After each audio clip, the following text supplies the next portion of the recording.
This is the Lone Crater YouTube. We hope this video helps. You start by exposing the movement. Remove the band, then open the case back with the correct tool, flat or JAXA opener, so you don't mar the bezel. Once the back is off, stop and use compressed air to clear dust. Protect the dial with a soft cover. Now unclip the retaining ring or loosen bezel screws. While you're doing that, keep parts organized in order so reassembly is straightforward and fast. Once the bezel is free, you need to remove the old glass without touching the movement. Apply gentle heat or use a crystal press to push it out evenly. Work slowly, picking fragments with fine tweezers and a small vacuum. Keep a tray for shards. Next, clean the seat area with 90% plus isopropyl alcohol and a lint-free swab.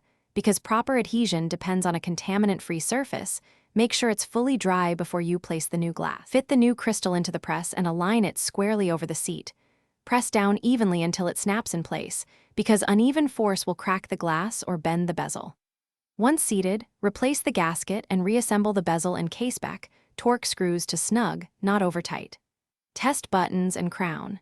If you see fogging, remove the back, dry and reseat or replace the gasket. That one fix resolves most leaks.